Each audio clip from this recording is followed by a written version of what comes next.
ধন্যবাদ। বিসমিল্লাহির রহমানির রহিম। কুমিল্লা 10 নম্বর ওয়ার্ডের সভাপতি আব্দুল বাসিদের সভাপতিত্বে কুমিল্লা মহানগর স্বেচ্ছাসেবক দলের 10 নম্বর ওয়ার্ড কর্তৃক আয়োজিত আজকে এই কর্মী সভায় উপস্থিত সকল নেতৃবৃন্দকে আমি জানাই সংগ্রামী সালাম। বলি আবহাওয়ার ভিতরে আপনারা বসে আছেন, কিন্তু আমি এই দলের আহ্বায়ক হিসেবে আপনাদেরকে বৃষ্টিতে বিদায়ী আমার বক্তব্য শোনানোর মতো মন মানসিকতা রাখি না।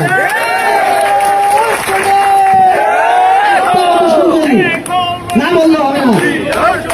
এই 10 নম্বর ওয়ার্ডে এই রুবেল, এই পাবেল সহ, রাশেদ সহ যারা নির্যাতন হয়েছেন, আজকে যারা নির্যাতনটা করেছিলেন তাদের উদ্দেশ্যে বলছিলেন কুমিল্লা ছাড়ো, আল্লাহর কি হবো, বাংলাদেশ ছাড়তে হয়েছে।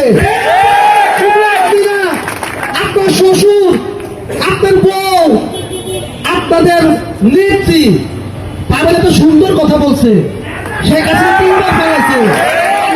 আমি এটা বলি না, আমি বলি 2বার আগে মিস কল দিচ্ছি, এবার ডাইরেক্ট কল,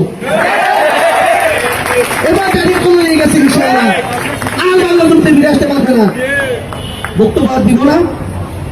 আগামীতে একটি সুন্দর, সুশৃঙ্খল এবং শক্তিশালী কমিটি যাতে হয়, সেই জন্য আপনারা সবাই একটু পরিশ্রম করবেন, করে আমাদেরকে একটা সুন্দর কমিটি দিবেন যাতে আমরাও দেখে পছন্দ করি এবং 10 নম্বর ওয়ার্ড বসে যাতে খুশি হয় একটা কমিটি দিবেন।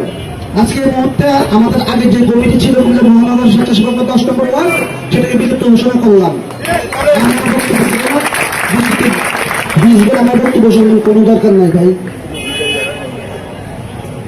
রুবেল নিজ রোজানো পাবেন, নিজ রোজানো রক্তের গ্রুপের ব্যাপারটা অবশ্যই রক্তের গ্রুপ নাম ঠিকানা জমা দিবা, আর কমিটি হওয়ার পরে গাছ লাগাবা। তোমরা 100 টাকা দুজন নিয়ে যেটা তোমরা তো লাগবে, আমি এখন আর বললাম না। বাংলাদেশ জিন্দাবাদ, বাংলা জাতীয় দল জিন্দাবাদ।